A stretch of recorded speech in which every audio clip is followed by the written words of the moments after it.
Yeah, no Shakespeare quotes tonight. I should have saved that one though for Peter coming on because he's a big Shakespeare fan.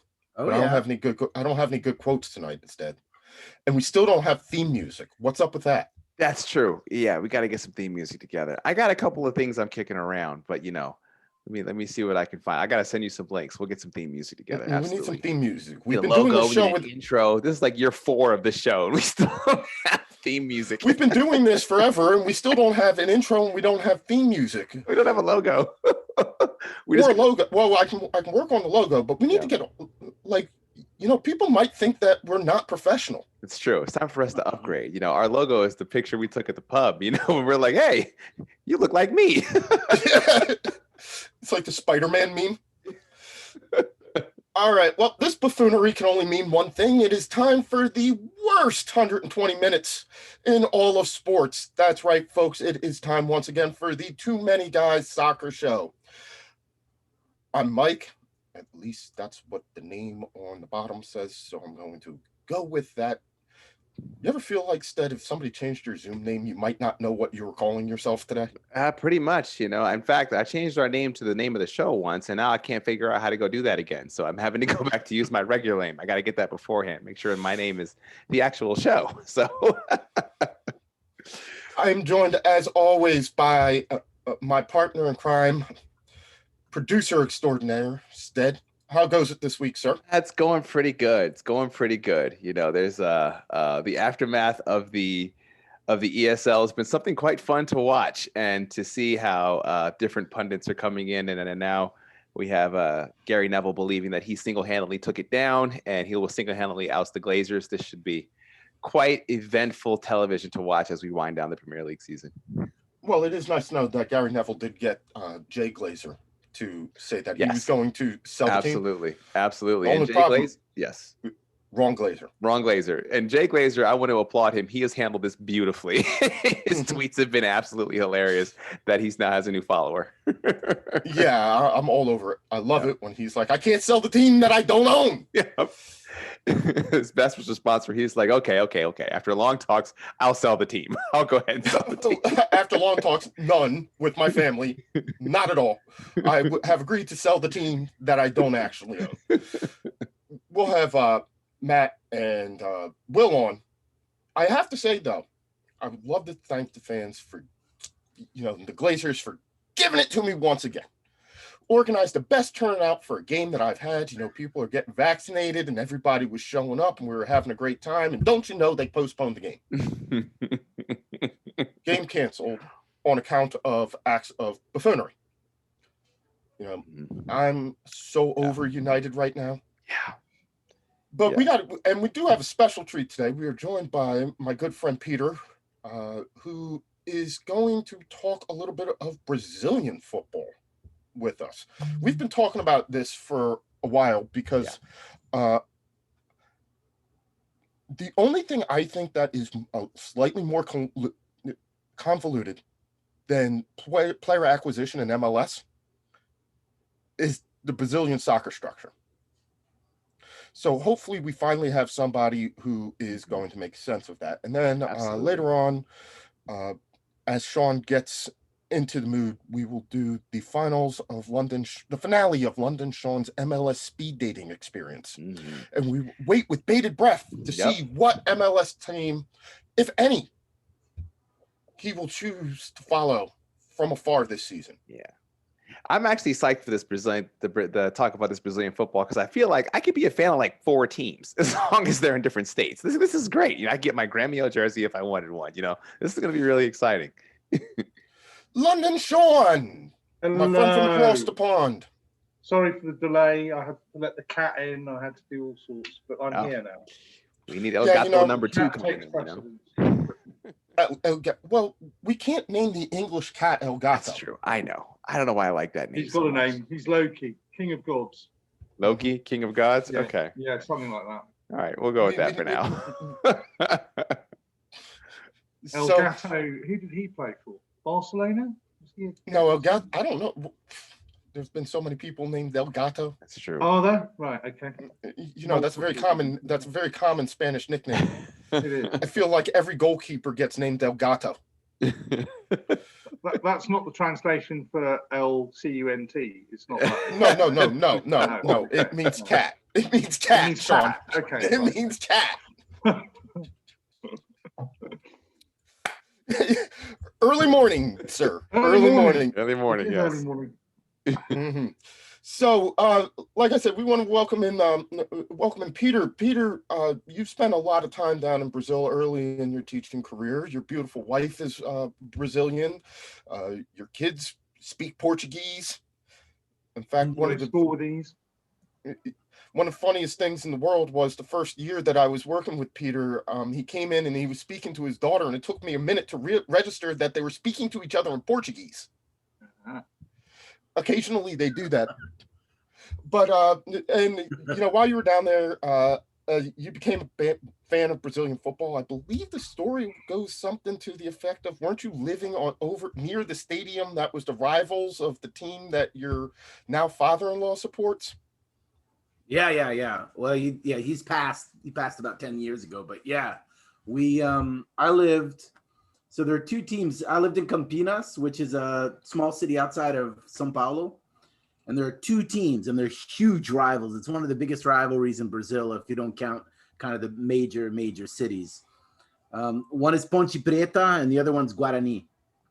And I lived on the wall. Oops. Oh, come on. Snatching defeat from the jaws of victory. No. No. I was getting sucked in already. Oh, man. I'm going to put him in the waiting room. Am I frozen? Oh, Yeah. okay. No, now you're not. Yes, you are. You're frozen Yes, again. But when you unfreeze, I want you to talk. You said you were living on the wall. That's what we, or you were on the wall. Something about the wall. You're still frozen. We want you on that wall. We need you on that wall. Hold on. Okay, we got you back. If I can switch. I'm gonna switch networks. That's fine. No problem. Technical difficulties are a hallmark of this show. Of course, it wouldn't be the two guys show without some funky happening. It wouldn't be the Too Many Guys show without something funky happening. At least we get it out early while I still have somewhat control over this show before y'all get. So you're living in the middle of these two. In the middle of on the wall in the middle of the two of the city. No. I'm just right next to the Guarani Stadium, which is called Brinco de Ouro, which means gold earring. And it's because the nickname of the city is a Princesa do Oeste, the Western princess. So this was the golden earring in the Western princess is what the name of the stadium was. And I could walk around about 2 blocks to get to the main entrance. You just, you pay for the ticket right there and in you go. Ah, sounds wonderful. So I used to, I get games were typically at 4:00 in the afternoon on Sunday. At 3:30, I might just look at my clock and say, I feel like going to the game today. Just walk around there, buy a ticket, and then I went. The Ponte Preta Stadium, which is an older, smaller stadium, but they're an equally competitive club. In fact, they've been more successful the last 15 years. Was about a mile away from there, and so I could walk to that stadium too. And I would go to those games sometimes as well. Guarani had a big stadium with what was called the toboggan, which is like a raised area where the fans would sit above the ring. And then there was a moat around, like a concrete moat, not filled with water or anything, but like that kept fans from going on the field. But Ponte Preta is a smaller stadium, like I said, and they just had a track around the field with fences that were really high. And the fans, and I had a couple of cousins who were Ponte Preta fans, and they loved to go there. They would never go up in the seats. Like it's all general admission, so you sit wherever you want, except for the box seats. And they were the people who they would just grab the chain fence and they would just yell at the refs. That was their job, was like shake the chain fence with 1,000 other people lining this fence, scream at the referees the whole game while the game is going on. So you're just much closer to the field at that stadium. So I'd go to either one of those. Both those teams are in the first division of the state championship, but the second division of the national championship right now. we've got to start there. You've got to explain the state championship versus national championship system. Segue. Yes, perfect. Thank you, because they are. You told me they're the only country that does this state versus national competition thing. So, before you explain it, where are they in the season right now?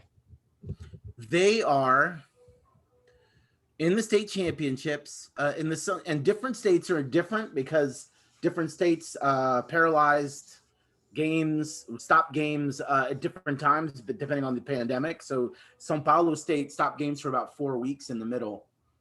Rio, I don't think stopped at all, but in Sao Paulo, they're 2 games away from the playoffs, essentially. So, and the thing is, well, let me talk about the 2 championships first. And you also have the Copa do Brasil, which is like a FA Cup style cup, like tournament. But what you have is there was a state championship and a national championship. My father-in-law said that back in the day, back in the 60s and 70s, the state championships were actually the biggest draw. Like, that's what you cared about the most, is winning your state championship. And the national championship was a much smaller, less prestigious tournament or less prestigious league. By the time I got to Brazil in 1995, that had flipped, and the national championship, from my point of view, were bigger. There was even a time when Rio and Sao Paulo, like the biggest teams in Rio and Sao Paulo, pulled out of the state championships and created a different format that was the Rio Sao Paulo tournament. So those teams had their own thing going. Then the state championships were just the smaller clubs. But right now, I think both Rio, I haven't looked at the Rio standings, but in Sao Paulo, there are 20 teams in the state championship divided into 4 groups. They rearrange it like every 3 years. So like there's never one way of doing it. Right now they have it divided into 4 groups. You play all of the teams not in your group. So you never play the teams in your group. You only play the other 12 teams. And it's not a home and away. It's just that. So it's 12 games. And at the end of those 12 games, the top 2 from each group advance to the playoffs.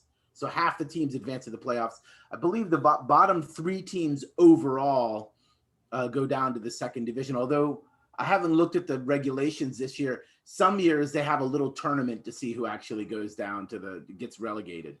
So wait, this is in the state league though, is what we're talking about. Okay. Teams. And they've got a first division, second division. They got at least 3 or 4 divisions in the state. In the state as well? Yeah. Oh.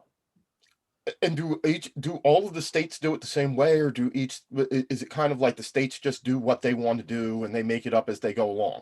So I know more about the big states like Rio, Sao Paulo, Minas Gerais, which has Belo Horizonte. You've probably heard of Cruzeiro. Yep. The big team from there, and Atlético Mineiro is a big team from there. Rio Grande do Sul, which is where Grêmio's from, and where Inter is from down there as well. They have their own international club called that. So those 2 clubs are down there.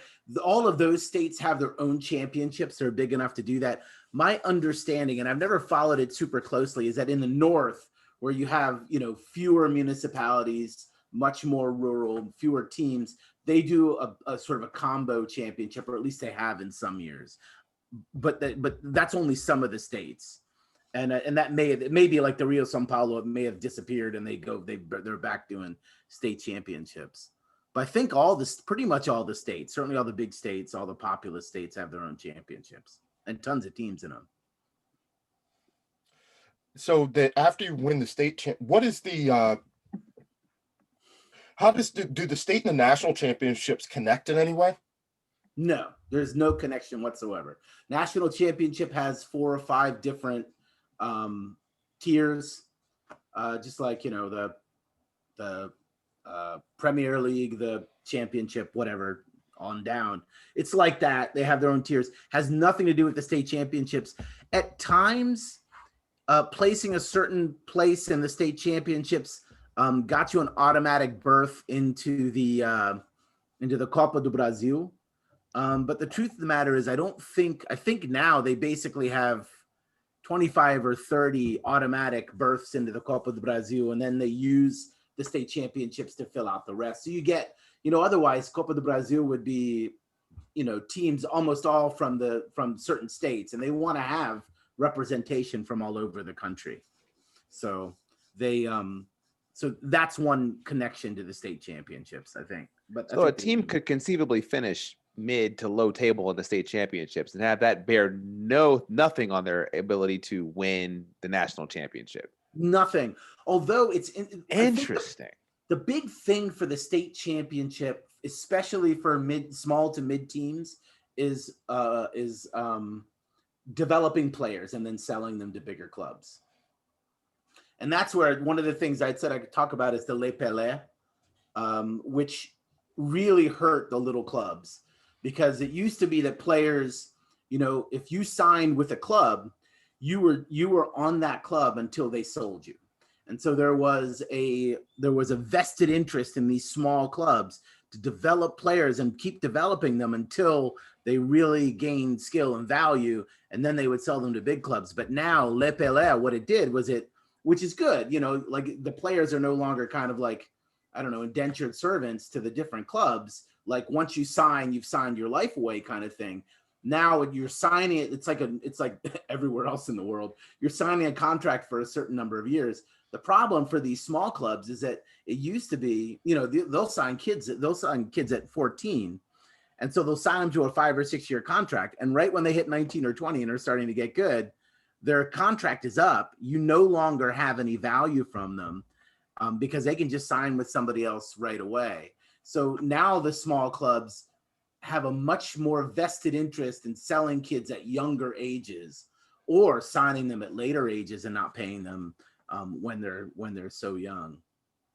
It's like the old baseball reserve clause, right? Yeah. When you own somebody's rights in perpetuity, you can certainly see from a player movement perspective, like free agency is something that we've all wanted, giving players the ability to move on, but how it could potentially harm smaller clubs who that's where they make their money, is developing and selling players. The bigger clubs, yeah, it could hurt their finances. Baseball is a good comparison to that, because baseball does have big market and small market teams. But I think like the drastic difference between what São Paulo, Palmeiras, and Corinthians spend on players versus, whatever, Bragantino, which now is sponsored by Red Bull, which they call Red Bull in Brazil. But like Bragantino, my goodness, there's so many little clubs. Oh, where's that? There's a story. I went to see Guarani. I went to see one away game when I was in Brazil. We went to a small city. I'm trying to remember which one it was. And we went and saw this game, and like we're in the end zone. I've never been in a game like this. I've been in Derby once, which is Guarani Ponte Preta. And that's kind of like this, except the last 5 or 6 years that I was in Brazil, they wouldn't let the opposing fans into the stadium. Like you couldn't go in if you were a Guarani fan. If at Ponte Preta Stadium or a Ponte Preta fan at Guarani's, they just said no more, and we're not doing that. So the whole stadium was filled with home team fans. We went to this game with this little club from Itu or someplace, Ituano, I don't remember exactly which club it was. I could go back and look it up. I'm sure my memory would figure it out. But I remember like we went back. So we go to this game and and they held us in the stadium for about a half an hour afterwards, because they're like, we're not going to let you go yet, because if you go outside, you'll get pummeled. We walk back to our cars and we're in this parking lot. And that's when like the opposing torcida saw us. And like the guys who owned the parking lot, like locked the gates and they wouldn't let us out. They wouldn't let them in. And they just started chucking rocks in. So we're hiding behind cars and they're throwing rocks into this parking lot, like that are now hitting everyone else's cars. It was pretty funny. I mean, it was funny.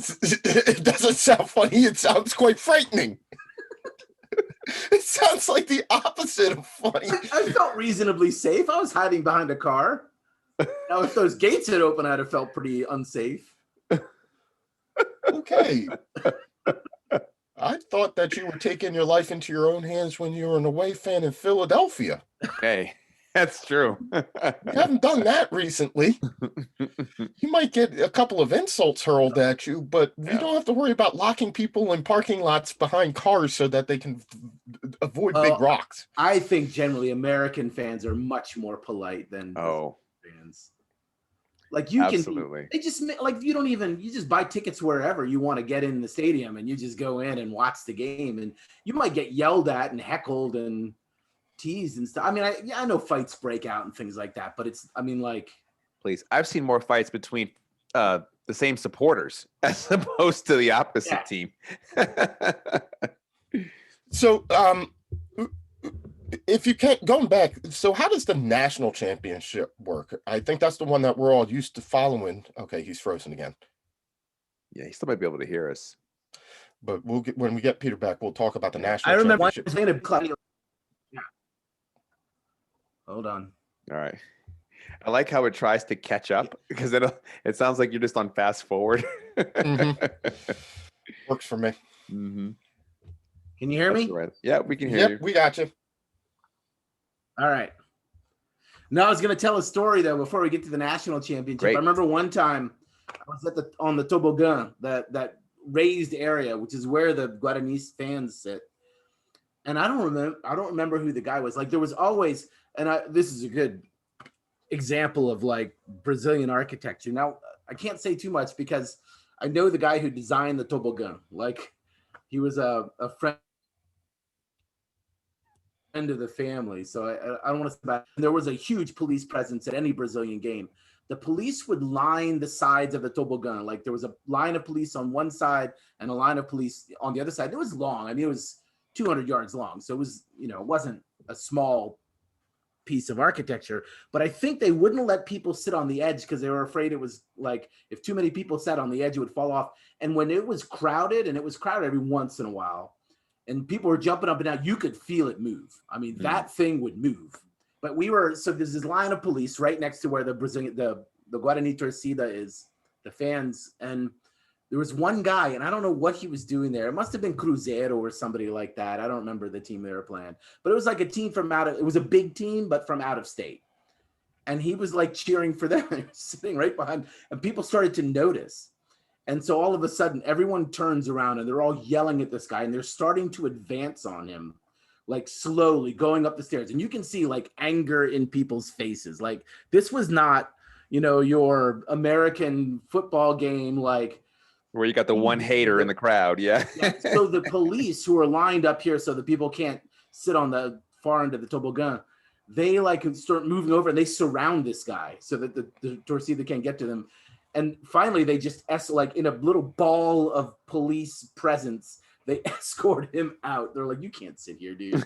Get out. So he had to leave because, he was not welcome there. Yeah. You don't want to clean up that mess if you're a police officer. No. You're just like, you just need to go, my friend. There's one of two ways to handle that. Either you can do what the police in Philly did that one time where the guy came out. We were on Broad Street after the Sixers won the Eastern Conference Finals. They were going to play the Lakers in 2000. We were all partying on Broad Street, and there were these two kids in Lakers jerseys hanging out of one of the apartment buildings and yelling about, F. Allen Iverson, Kobe Bryant. Somebody yelled out, "Come! I bet you won't say that to our faces." So they did. They came down, and there were two police officers on the side on the corner, and guys came out, and they were yelling all that stuff, and the cops just looked, got in their car and drove off. Drove around the back, came back, and of course the kids caught a couple boots in the face. Of course. Picked them up, threw them in the back of the squad car, and drove off. So you can handle it that way, which is more funny way, or you can handle it the way I give props to the Brazilian police for making sure that the guys didn't die in the stadium. I have no doubt, though, they probably threw a couple of shots in when they got him out for making him have to do that. Yeah. Couple of knees when you're getting them in the car, you know, every once in a while, you forgot the duck. Boom. Yep. But so how does this we're used to looking at sort of like the national leagues, like you said, the national championship. My instinct when I go to look up Brazilian football is to look at the national league structure. I guess that favors the big teams in the big areas because that's where you hear about, you know, the Flamencos, the Corinthians, Palmeiras, Botafogo, all of those clubs. So I guess that's the one that's coming up. That's the one that we're familiar with. That's the one that gets you into Copa Libertadores, Copa Sudamerica. You know, even when we were following Chapecoense, it was like, you know, paying attention to how they were doing in the National League as opposed to the state leagues. Although we do find I find that state league thing fascinating. I find it intriguing. Absolutely. I need to start paying attention to that more. I got to pick the state to follow, but definitely want to dig more into that. That looks exciting. We might need to pick different ones. Yeah, we'll have Peter later on. We'll have Peter come back and he can give us all. He can give us states and little teams to follow so that we can feel like we're more into it. It might be more intriguing than watching any Manchester United or Arsenal right now. Yeah, but absolutely. Look, I had a kid whose dad would bring him. He was from I think he was also from São Paulo. His dad would bring him the most obscure third team state cup jersey covered in different logos. I was like, what team is that? He's like, I don't know. So the national championship, I guess, is the one that everybody pays attention to. So is that again just like what we would expect from the Premier League and League One, the championship sort of scenario? Yeah, like all the other Brazilian leagues, it goes back and forth. They've moved to a running points system where it's 20 teams and they just do running points. I think that's what they're doing now. So the winning team, and of course the downside of that is the winning team, you can know that several rounds in advance. They do have 4 who go down, 4 who come up from the second division. That's one distinction. And they reorganize it every so often. Like I remember when I first got to Brazil, it was they would do the running points, and then they had the top 8 would move on to the playoffs, and they had home and away playoff matches that got you to a final game, which was kind of exciting.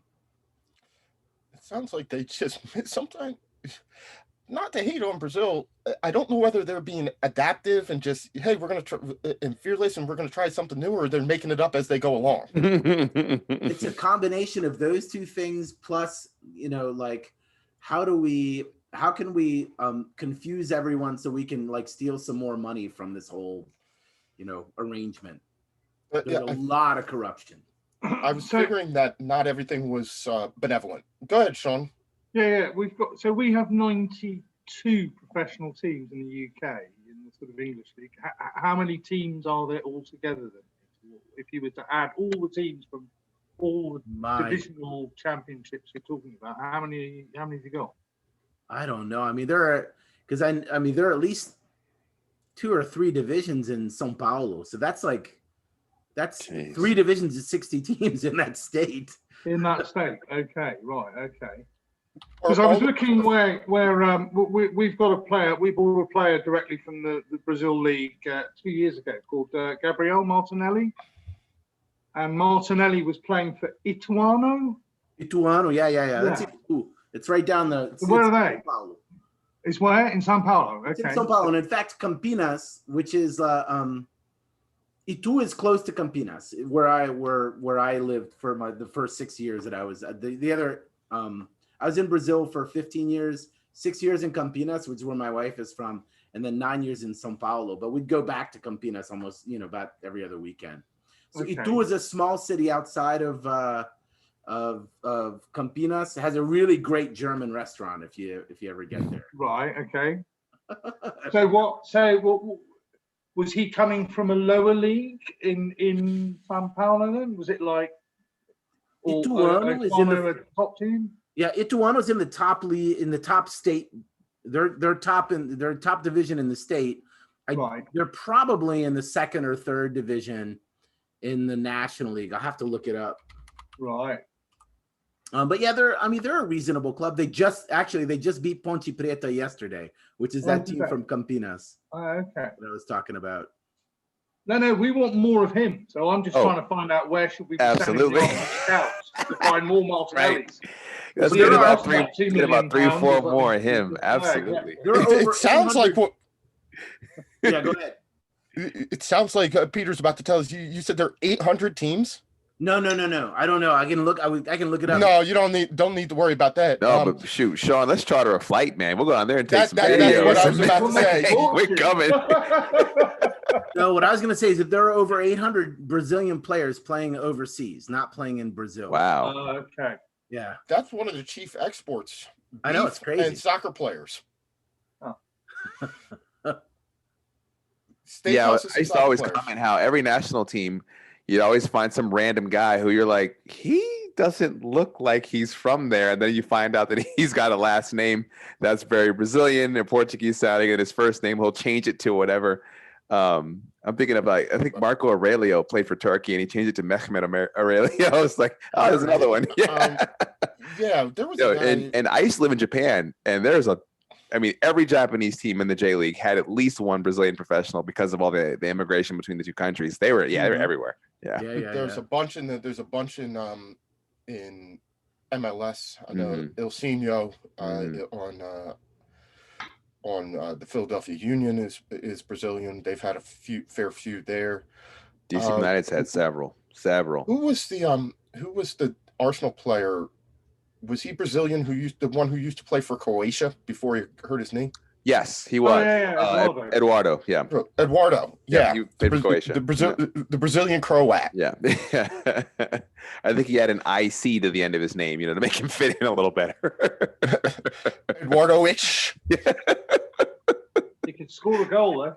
Yeah, he could. Yeah, he was fine up until he hurt himself. Yeah. Well, till he got taken out. He got taken out. I mean, that was Yeah. sad what happened to him. That was sad. Peter, how does that 800 players that are playing outside of Brazil, how has that kind of affected the national team, right? You mentioned this. I was thinking about it as I was getting ready for the show, and I'm sure that Stead and Sean will agree. The last time that I can really remember Brazil consistently being Brazil, that Holga Bonita that we associate with them, was probably 20 years ago in the 02 World Cup. 98, 02. Yeah, 94, 98, 02.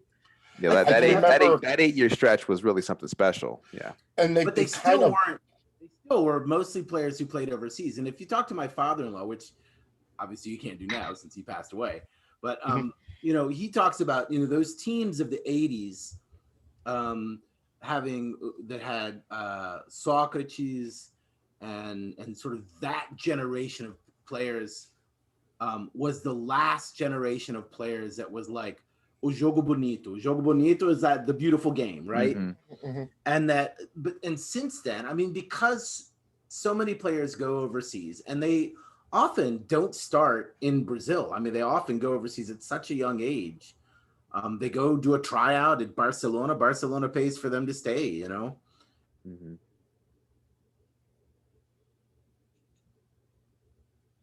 Don't worry, it'll catch up. Yes. Come on, you got it. Okay, it's coming. Brazilian. Hey, there we go. Am I Last back? thing you said was Barcelona pays for them at such a young age.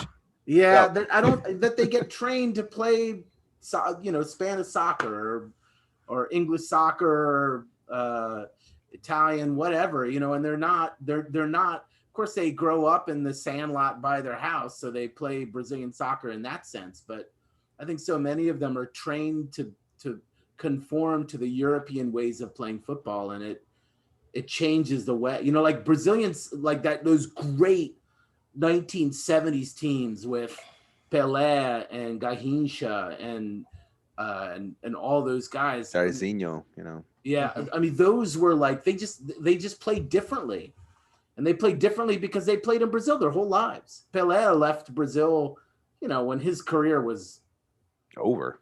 just about, yeah, Yeah. Yeah, he only ever played for two teams, Santos and the New York Cosmos. Mhm. right. But one of the things, instead, I think we talked about this earlier in the year, or well, a while ago, was the idea that the Brazilian league had become more defensive in its style Yes, I of remember that. play. Mhm.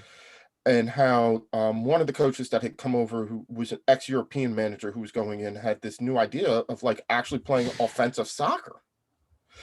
And is it that I want to ask Peter? I don't know whether that's true from the Brazilian perspective, that some of the coaches have become more and are trying to train players to conform to a more European based system so that they can be sold because that's where the money is, or that's kind of just a European bias in reporting that the team. I certainly know that I remember listening to several podcasts when they talked about the national team and just almost apoplectic that Dunga had the nerve to go out and play a Brazil national team with two holding midfielders, and Yeah, how Dunga was anti-Brazil. terrible. Mhm. Dunga was terrible. Now, I think, think of it this way. So when I used to talk to my father-in-law about the different, sort of the different tiers in Brazilian football, he would talk about how the first, like it's a different game. I think that's true in so many sports. It's a different game at the lower levels. It's Mhm. less technical. It's more brawling. It's more, it's more tactical. It's more force oriented. And I think what I would suspect is that you take a whole league's worth of the best players from the country, give or take, taking out maybe 10 players who slipped through the cracks or who wanted to stay in Brazil or whatever. I mean, you've got a whole league's worth of players. 800 players is 40 That's a lot of players per players, team in a 20 team league. Yeah, that's a whole league. Yeah, you're right. You More take than a out whole league. league of players. Really, what you're watching in the top division of Brazilian football is the second division. So, it's not as technical as it used to be. The most gifted players aren't there playing. Yeah, I remember they were speculating about how Neymar left late going to Europe. About Yeah. the fact that he stayed at I believe he was at Santos, right? Santos, Mhm. yeah. How he stayed at Santos as long as he did and built his brand up pretty effectively. And then there was a couple of years where they thought he stayed, and it was like, what is this? This is weird. Why is he staying? He was like 20, but everyone's like, why is he still staying? Well, Yeah. then you see Vinicius Jr. leave. Mhm. There was a player who was a peer, I guess, a little bit older, maybe like only by a year. Pablo Ganso, who was supposed to be Ganso, like, yeah. was supposed to be. Ganso was Robinho's.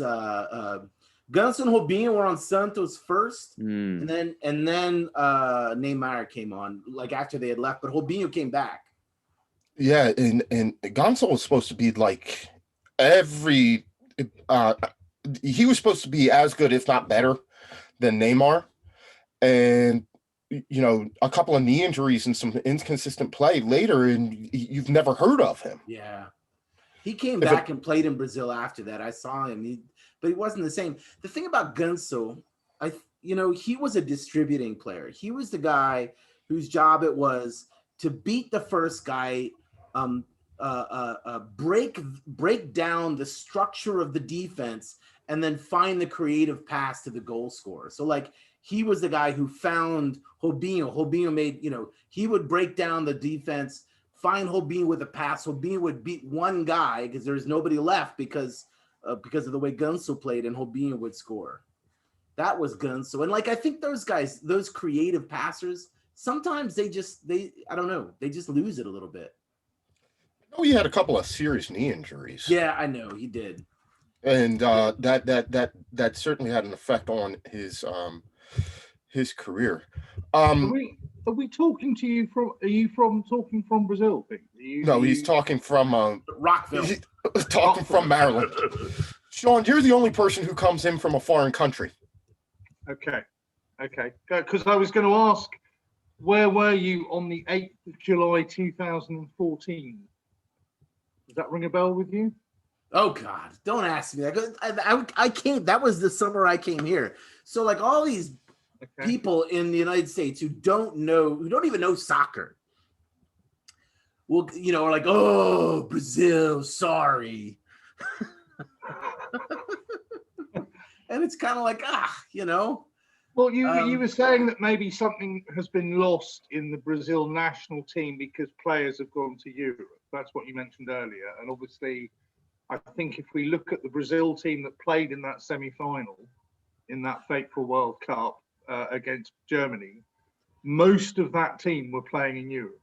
Well, I don't think that's true. I don't think people realize the pressure of being a Brazilian national player, where the only result that doesn't end in infamy for you in your home country is victory. And even then, if you don't win in a convincing and beautiful way, you will still be criticized. So It's not even just victory. It's like victory plus style. Yeah. Victory, you're never on the wrong side if you win. Yeah. But like you still get criticized. That game, that team was so reliant on Neymar. And that Colombian guy who put his knee in Neymar's back, that was a terrible, terrible play. It was anti-sporting.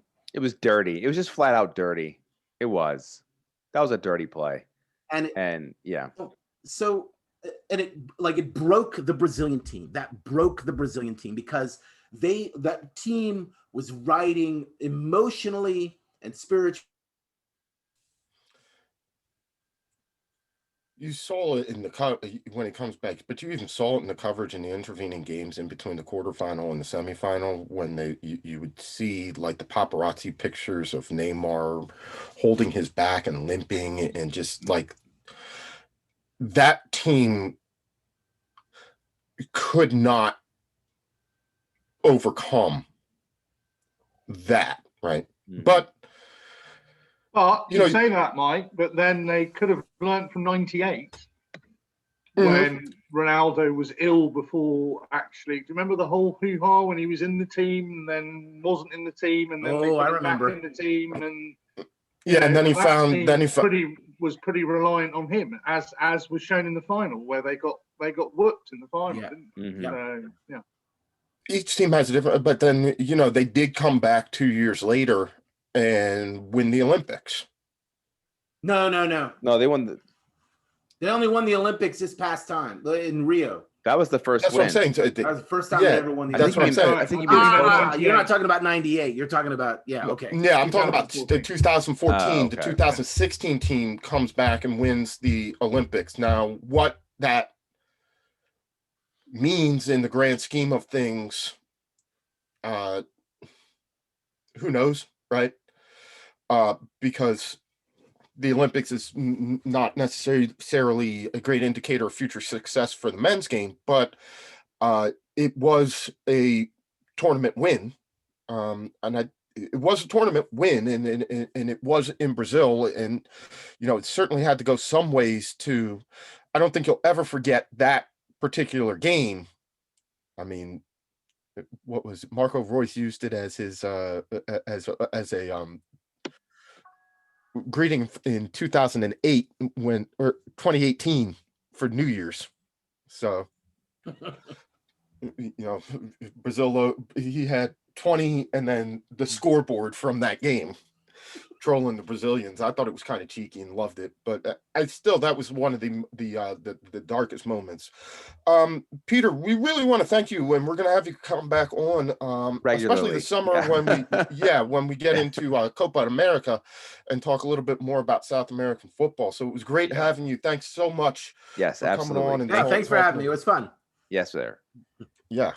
Take care. Bye. And that was fascinating. That was great. That was fascinating. Absolutely. It was something that, something that you and I had discussed since the early days of the show. So it was great to finally get some answers to some questions that we've asked on this show on multiple occasions that have yet to receive any. So I did not realize that there were 800 players playing outside of Brazil. I mean, when you think about that, when he says it's an entire league, you're like, it's actually more than an entire league. How many squads carry 40 players? I mean, that's squads, ridiculous. I mean, wow. Most squads you're playing with a working team of like 25 to 30. Right. So you would have, there are probably more Brazilians playing outside of Brazil than there are players playing in the English Championship. Yeah. It's entirely possible. And and Brazil, and it's not like the top league is only playing Brazilian players. There's several players from outside of Brazil and in South America who are playing there, as well as older European players. I remember Clarence Seedorf saying he wanted to play there to conclude his career. So they're still getting. It's still a destination to play, but the fact that they're able to manufacture and export talent the way they are in that sport, in a global game, it's not like basketball where there's like Americans everywhere. Well, it's basketball. What do you expect? It's pretty remarkable. I think the thing that shocked me the most, though, was hearing how separate the National League and the State League are. That never crossed my mind. It's like, wow, I guess so. So it's like every state has their own FA as well as a national FA. And they just kind of like, how do they work that out with games and stuff? I mean, it's got to be a cluster, man. It's got to be. It just sounds like they're making that whole entire thing up as they go along, which I mean would Brazil, be pure Brazil at its finest. Would be just, we're gonna make this one up as we go along. We'll figure it out. Or it was working, so why not mess it up? Yeah, it's almost a bit like the. Sounds a bit like the European Super League, doesn't it? You've got state leagues that are like running quite nicely. And, let's do this national thing. Yeah, how's it going to work? Who cares? Let's go for it. Yeah, especially with the whole Sao Paulo, Rio de Janeiro State Cup leagues are just like, let's just do our own thing. Come on, let's just play. It's like if all the teams in LA and New York decided to play against each other and forget everybody else. we don't need them. Well, this was working just fine. Mm-hmm. Let's figure out a way to mess it up. That's pretty cool. Yeah, it was fun. Well, speaking of things that managed to snatch defeat from the jaws of victory, we bring in our good friends, Coach Matt and British Will. How you doing? To talk about the game, the most exciting game of the weekend that wasn't. I gotta laugh. I'm muting myself. Don't worry, Sid. I've got a good anecdote that will get you. I'm a little bit. I don't know what to think right now. I'm a little embarrassed. I am happy. We had a great turnout. This is the second time within the last 4 years that I've gone down to watch a Man United game with a great turnout, and the game didn't actually happen. And both times it was at Old Trafford, and both times I believe it was our fault, or at least the fault of security. The first time they accidentally left the bomb from a drill in a bathroom, and we had to cancel the game with Burnley. And we were sitting around a bunch of Man United fans getting ready for the game. That wasn't. And this time security forgot that they're supposed to keep the protesting fans out of the stadium. So I'm starting to wonder, like, who's in charge of security there? Was Ed Woodward also picking the security team? They left the gate open. Someone left an entire gate open. I don't. Oh, we left the gate open. Oh, sorry. Oh, my bad. I wonder how much of that was I wonder if there was any possibility that there was an oops. We left an entire gate open. Mm-hmm. Yeah. What they didn't do is check the people they'd employed and notice that they were all Man City fans. That's your problem. Well, that actually hurt Man City not being able to play on that weekend, because no result would have been a good result for Liverpool. Because if they beat Manchester United, Man City wins the league. If they draw with Manchester United, Man City wins the league. If they lose to Manchester United, they've just lost to Manchester United. No result would have been good for them. But I have a theory as to what happened. So I was doing a little bit of reading, and I heard there was a bit of broken glass. I didn't even know you could do that. I know, I've got glasses. Got the glasses now. So I was doing a little bit of reading. I heard there was a bit of broken glass that let some protesters in. And yeah, I just found a funny coincidence. So Manchester United is owned by the Glazers. And what do you call someone who repairs broken glass? Oh, that's right. A glazier. So obviously, the pandemic's hit the Glazers very hard. They haven't been getting as many calls to repair glass. So obviously, there's only one explanation. They put agitators in the crowd to break the glass on their own stadium so that they could be called in to fix the glass and make some money so that Manchester United can buy your Kylian Mbappe's and your Jadon Sancho's. Erling Haaland with it. I think that's the only explanation, the only logical explanation. It's completely bonkers. This was on social media for how long? Couple of hours yesterday, but Well, No. How long do they advertise this protest? I mean, come on. I'm getting updates about the protest that's going to happen at Emirates Stadium like on Thursday. So yeah, they were advertising that. So I'm pretty sure the police might have known this was going to happen, and maybe, I don't know, send over a couple of guys from the desk to possibly stand around and make sure nothing got crazy. And but it's not the police. But said it's not the police's problem about letting people in and out of the stadium. No, it's not. Problem. It's not. The police were there to make sure that there wasn't any problem on the streets, which there was anyway. Right, there still was, but also I put it this way: I'm not blaming the fans at all. I'll just put it that way. I put no blame at the feet of the fans. Also, too, I don't know. You all may have seen a couple of updates. I was very disappointed at the fact that they had to keep cutting away from the game to show this because there really wasn't that much to see. There really wasn't that much to see. They showed the fan throwing the camera stand, not the camera. It was the stand. Yeah. And I got tired of looking at his butt crack because he had too much back meat to hold his pants up. So, and then, of course, it's the same guy that left his shoe. He seemed to have got lots of camera time, and I'm sure that they have his face all over the place, and he's probably being arrested right now. Again, this was not worth cutting away from a game. It was not worth it. It was not that big of a deal. And I know, sorry, NBC, I don't agree with the way you handled this at all. Claiming to an American audience. Don't forget, that game was only broadcasted from that telecast in the United States. And to act like we're watching the same thing that we saw on January 6th is absolutely ridiculous.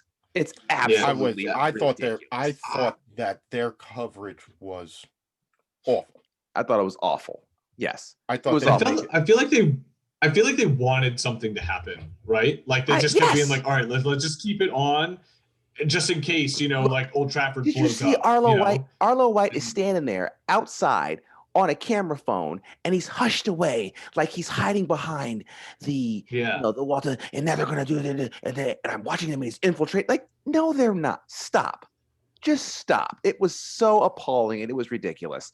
And they just kept going on and on and on and on with it. And the worst part too is that when they're cutting away from the game, regardless of what fan of a team you are, they're not showing original footage the whole time. They're re-airing footage that happened earlier that day. They're re-airing footage during the game. Rebecca Lowe apologized, a lot, but I'm going, no, absolutely not. You've never seen this before. Yes, you have. Yes, you have. We've all seen it before. And this is absolutely nothing. Stop trying to make this into more than it really is, because it isn't. Apart from, we are still in the middle of a fucking pandemic. Well, and there are still rules that say that we should have social distancing. In the coverage here, they didn't talk about that. That was very, very, very limitedly discussed, was the fact that it was that it was a pandemic. Maybe you should say that maybe these people also are kind of tired of being pent up inside all the time. Maybe a little bit of rage they want. Well, they do live in Manchester. Perfect opportunity. So yeah, that would be enough to send anyone crazy. But that's got to be a part of it. It's got to be a part of it. But my point is that the way it was projected to an American audience was belittling, and I thought it was idiotic, and it was extraordinarily unnecessary. And the fact that I don't get much time to watch games on the weekend, and that was one of the few times I had to sit and be able to watch a game, and it was taken away from me to watch butt crack dude throw a camera stand 7 times. That's ridiculous. I'm done. But if the game had gone ahead, it would have been 0-0 instead, as you know, as it was last time, and it would have been definitely boring. So, I mean, that was what we were all figuring. Yeah, I think that I think the big point there is, this was the narrative that wanted to be sold. I saw someone was saying, they want to sell the narrative of hooligans, who've gotten out of hand and can't be trusted with their own game. They want to sell that narrative because that's what the British press has wanted to do for the last, I don't know, since British press has been covering this sport. They want to sell that narrative. Well, to sell that narrative, they need something to sell it. And unfortunately, the fans got what they wanted. They didn't want the game to be played. They wanted to make a statement about the Super League. But in the coverage of this, at least on the American networks, and I'm pretty sure also abroad, there's not going to be a single mention of the fact that this protest was based on the Super League. There's going to be very little mention of that. Well, that's what. Go ahead, Matt. That's what became so obvious to me. Like I was watching, so on United's Reddit and everything, they posted a bunch of stuff that Sky was showing, and it's like you even had to the point where it's just so obvious that Sky were so pissed off that this game wasn't going to be played, and they were losing advertising money, money from this game. And I think that's the same thing, like NBC's angle too. It's like they were trying to vilify these protesters, and you have Jamie Carragher out here, saying things on behalf of the fans and supporting them and supporting the protests. And it was I don't know who the host is, Nick and Graham Souness up here saying Graham Souness was they threw a flare and it almost hit us, and everyone's like, no, it didn't even come close to you. And everyone, all the other pundits, Keane, Micah Richards, and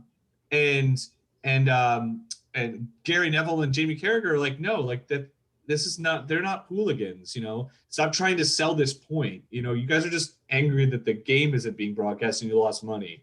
That's really what it comes down to. I mean, and I think it's really unfortunate because from what I heard, the protest was initially very effective. And then,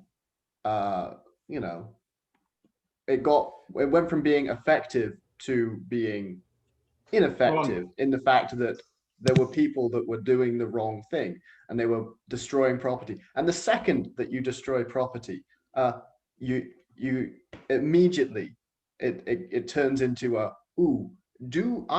is this group someone that we want to portray in a good light or as a bad light? And at this point in time, they didn't want to portray the fans in a good light. I find it interesting. There's a couple of things. Number one, they were always going to be portrayed as, a mob, something like that, because that was the angle that you get when you deal with particularly English soccer fans, right?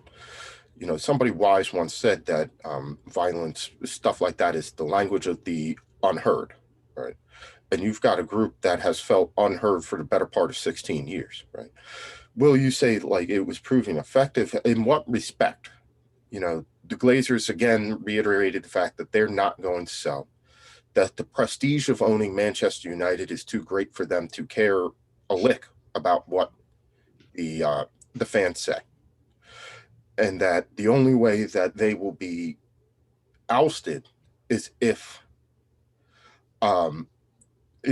basically the Premier League takes the team from them, and it is such a commercial money spending operation that there really just is no way anymore to dislodge them. You can have all the protests, you can have all the walkouts, you can have all of the stuff in the world that you want, but there's really there's no way to dislodge this group of owners from the team. So I would say, I hear you trying to make a statement, trying to do that sort of stuff is great. I hear you, but what are we doing here? Yeah. That's what I was going to ask. Oh, go ahead, Mhm. Mike. Go ahead. I don't know. I've never. I mean, it almost goes back to like old man Irsay in the Colts when he's like drunk ranting in the airport about it being his team. It's not the fans' team. It's my team, and I'll do whatever I want with it. Like the only thing that was ever going to get him out of that owner's box was him dying, or the Did he? Premier League. Huh? Did he? Oh yeah, eventually. Okay. But not before he Yeah, moved the Colts to not before he moved them from Baltimore to Indianapolis. Okay. That wasn't Ursay though. That's a different owner. But yes. I No, that was old man. That was Irsay. No, it wasn't. That was Modell. No, Modell moved Cleveland to Baltimore. Yeah. Cleveland. He moved the Browns. The Colts used to be in Baltimore with like Johnny Unitas and They like moved, all that. and they moved to Cleveland. Oh, that's right. And yeah, they moved to India. But you said Ursay moved the Baltimore Colts to Indianapolis. Yes. Mm-hmm. Ursay did it's that? Like famous scene. No, not the current Ursay, not Jim Ursay. His father. Okay, I'm sorry. Yeah, his father did it. Right, Okay. his father was the one, and they had a really famous interview before he moved the team where he was I flying remember back now. I from remember like that 30 for Arizona 30. or My something bad. like that. That was on that And 30 he for was 30. Yes, I've seen that. Yeah, he was like drunk as a skunk. He sure was. I totally forgot about He was that. You're drunk right. My as a bad. skunk, and they're asking him, and he's like, "Nah, it's my team. I'll do whatever I want with it. It's not the fans. It's mine." Yeah. So Sean, I have a question though too, because I saw something, and Mike, I don't know if you saw this, and maybe it was just like half-hearted, but I noticed that there was the only thing that I could even, I guess, contemplate happening, is if the Premier League or the British government step in and they establish that 50+1 rule, like in the league, and like. My question is though, like, is there even a precedent for that, or like, does the rule just like change, or like that was my question too. Like with Mike, like that weekend, Sunday I felt awful. My wife and I were like sick, and then I'm waking up to find out. Well, not waking up, but like I'm like, oh, well, at least like the United game will be on, and then I'm finding out that the game's not going to be on, and I'm not gonna lie, my first initial reaction was like, are we really gonna like not play the game because of these protests? And I get that their voices need to be heard, but I was really pissed off at the people that stormed the field, because I'm like, well, what's the point of like not having this game? Like what is it going to change? Like what like how does it step in, other than, because what Mike pointed out, there's no way the Glazers are going to see that and be like, all right guys, you know what, you're right, we're going to sell the team now, you clearly don't like us. They know we don't like them for 16 years, and they don't care. They've taken $1 billion out of the club and put it in their pockets. So the only thing that could actually happen is if, like, government stepped in, or the governing body of the league stepped in and enforced something that would give fans a voice or a seat at the table. Is there any precedent for that to happen, or no? Or no, there's no precedent. It's not going to happen, because the Glazers, the Cronkies, have bought those clubs totally legally. They own the shares of the clubs. I can't see what the government can do, and I can't see how a Man U fan's going to raise, what's your club worth? 8 billion. 4 billion. So you need 4 they billion. said they would sell it for 4 billion. Right. So the fans would have to find 2-point-something billion to do that. And how are Man U fans going to raise 2-point-something billion? It's not going to happen. Even if they could raise it, the Glazers wouldn't sell it to them. Probably wouldn't sell it to them, exactly. Yeah. You So know, the 50+1 is definitely not going to work. I mean, the problem, I think, partly with the thinking of the American owners, I'm pointing this finger particularly at the American owners, is they go, fuck it, let's take Old Trafford and let's move it to the middle of Barcelona, because we can sell more tickets there. I mean, I think that's genuinely their thinking. Yeah. But all the fans can do is say, well, we're not going to go to games. What we'll Right, do but is see, we'll stop going to games. There'll be no spectators. There'll be no sales of shirts, whatever. That's the I only way would the love fans can to, make their Sean. voices heard. But I don't think the revenue, the match day revenue, as much as him and Hall about the match day revenue and the lack of it hurting them right now, the regional commercial deals and things that they have signed mean that as long as matches are being played, they're still making money because it's the commercial revenue that trumps the match day revenue for them by and large. yes, You can sort of see how much money has been lost by a club based on their financial reportings. So Liverpool was in the green last year. They were, I think, 40 odd million pounds in the green. And this year they're about 55 odd million pounds in the red. So that's about 95 million pounds. A lot of money, but as you're saying, Mike, that's nothing compared to. I don't It's like think one that- transfer fee.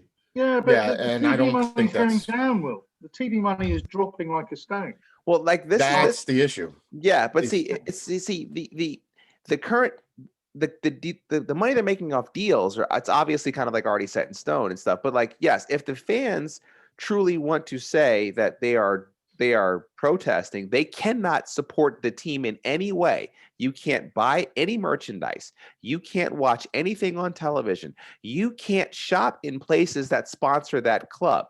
Now, but you have to remember, a lot of these teams, though, now they want to turn their stadiums and they want to turn this into an experience. They don't want the lay fan to come anymore. The lay fan is not going to buy a beer. They're not going to drink very much because they probably drank beforehand at their local pub. They're not going to buy a jersey because they already have 4 that they bought when they started supporting the team 15 years ago.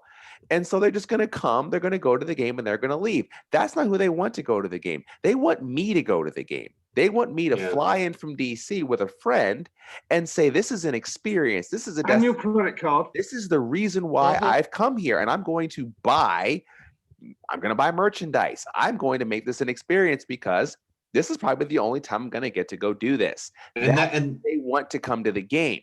They don't want London Sean, who's going to drive in and who's got season tickets, have a beer at the pub around the corner, go in, stand there, watch the game for 90 minutes and leave. That's not who they want to come to these games. If they continue along this path and that starts to happen, come on, man, you can't watch a Champions League game over here without seeing advertisements for go to Real Madrid to watch a Champions League game. They have the whole package already set up for you. That's who they want to come to these games. Yeah, and they've never made any bones about it. But when Sean's talking about them moving the team, I would hate to say like that's just a case of the English fans being extra, right? Oh, they'd never do that. They'd never do that. They'd never do that. But the fact of the matter is, we just saw the European Super League, and who were the main driving forces behind that? The American owners trying to set up an American system based on their ideals. And the 5 of us sat around and had this conversation a couple of weeks ago where, we are used to that because we, as fans, have never in the United States really had a say in our sports.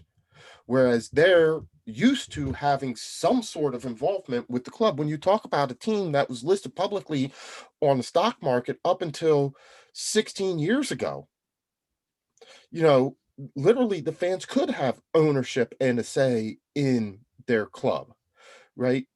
We are not used to that. And so it is, and I get it, it's anti-American owner stuff like that, but there is an argument to be made for American owners who have little to no appreciation for the culture, the history, the values of the sport, of the landscape, going in because they see this as a viable commercial opportunity and messing it up. And that is exactly what we have talked about for the last couple of weeks, that the Glazers have done, that Kroenke has done, that these American owners have done. And the European Super League was just proof positive of that, right? I agree with Sean that you'll never get the 50+1 rule, but we've all advocated for punishments for these things. I don't understand why the Premier League can't step in and say, a la what Major League Baseball did to George Steinbrenner, or what the NBA did to Donald Sterling, and say, we've had a vote, either A, y'all are suspended, or B, you have proven that you no longer pass the fit and proper persons test to run and administer a club. You are going to have to sell it. Because if they are told that if they don't sell, that the asset is going to be, they're going to lose their Government regulated. license. Yeah. Huh? All government regulated or Government regulated, you know, like if you're the Glazers, the one thing that you fear is the prestige of, if the one thing that matters to you is the prestige of owning Man United. Well, if we take you out of Europe and we take you out of the Premier League and turn you into a League One team, guess what? The value of that asset up in smoke. Oh, okay. Well, we have to cash out now, because if we don't cash out, you know, the only thing that scares me is when you have to look at people who could afford to pay $4 billion. That's a very select one. That list is like Jeff Bezos and Saudi Arabia, and that's about it. But you would hope whoever was able to step up is someone who actually is a fan of the team and a fan of the league. I mean, that's what you really would want. And I think that at least you could say this between the difference between the American owners, and I would exclude the Fenway ownership group before the recent Super League thing, was that at least it seems like the ownerships from other countries seemed to say we want this to be like a toy because we want to invest into it and we want to win games. We want to win. You're not seeing that to the same extent with the American owners. The American owners are coming and looking at this much more of as a business. In fact, Kroenke's even said as much. Kroenke basically said, I really have no obligations to make sure this team is a winner. I have an obligation to make sure that the books look correct. That's kind of that was the message that was given to the fans. So if you are going to be selling this team and the fans have any say at all, you would hope that the person who comes in to buy the team is someone who wants to see the team succeed and not just make money. I think that, because those don't go hand in hand. They don't, but that's the thing that baffles me the most about people like that, right? And I understand Kroenke's a little cash poor because he put up most of the money to build that stadium out in LA. I've never understood that. Because, you know, you look at owners, and the biggest franchises in the world are the ones that are the ones that are most valuable, are the ones that win, right? Or at least where you feel like they are putting the effort into doing it, right? There's a reason why the Pittsburgh Pirates don't make any money, because they're perpetually bad, right?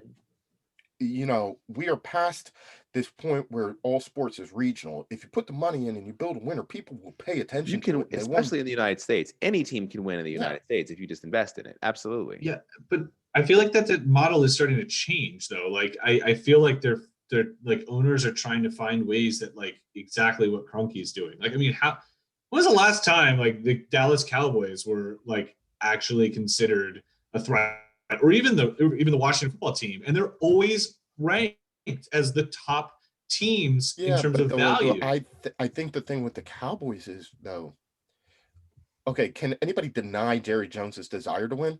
Yeah, and you can say the same thing about Dan Snyder. Say what you want about him. The guy is a fan of the team, and he wants the team to win. He just makes really bad decisions. He's just not very good at it. But it's also too. But they don't. But the big thing is that like they don't listen to their fan bases, and like I know that's true about Snyder. Like he literally has built like walls around.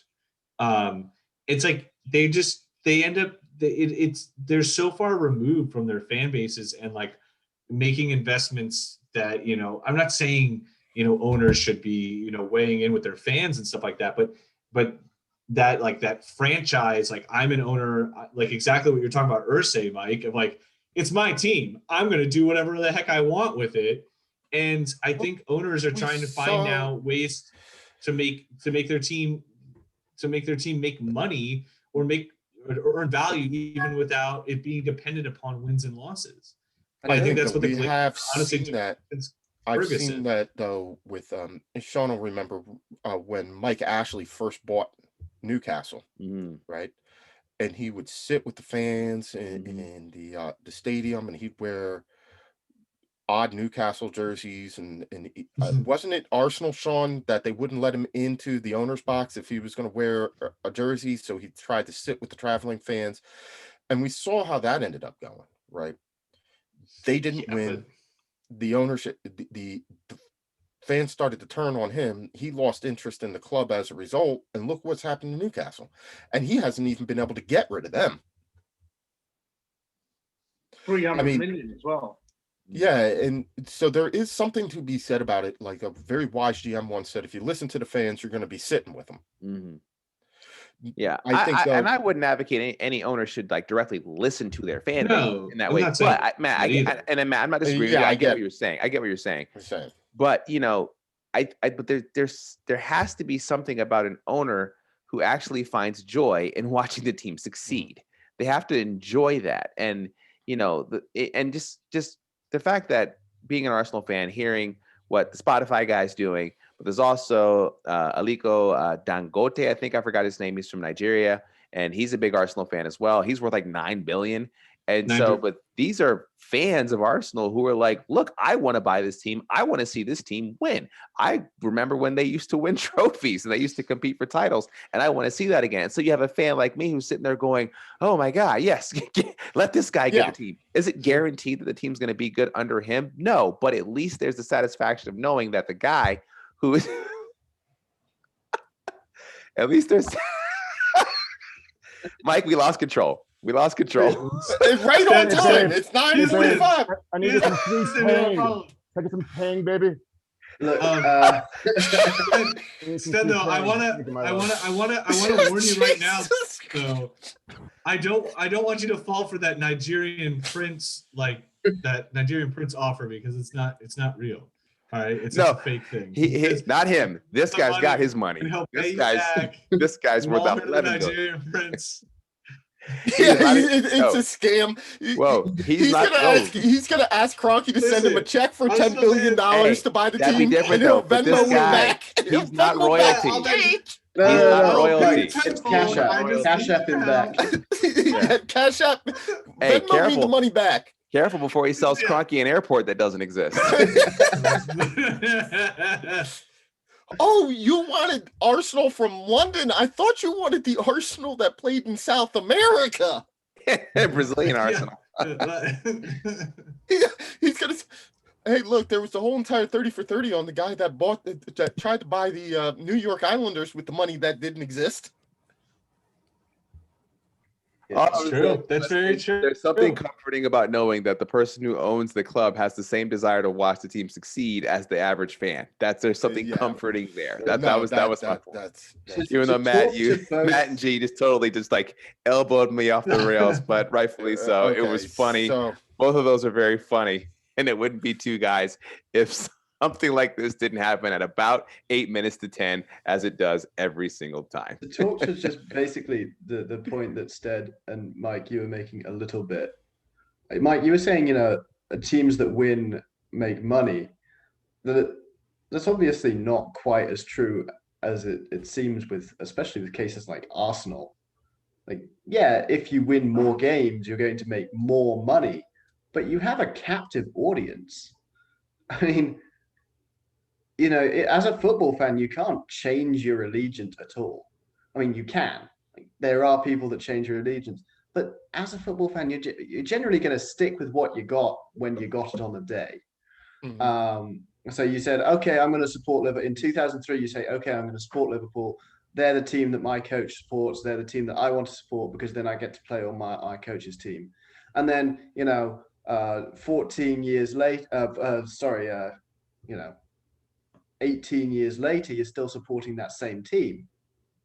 That's why you support a team, because you picked it on day one, and then you said, okay, I'm going to support this team. I'm going to buy the jersey whenever I grow out of it, whenever it fades. I'm going to go to the game if I can, and if you live in the country, I'm going to go to the games. I'm going to see it with my parents. I'm going to see it with my grandparents.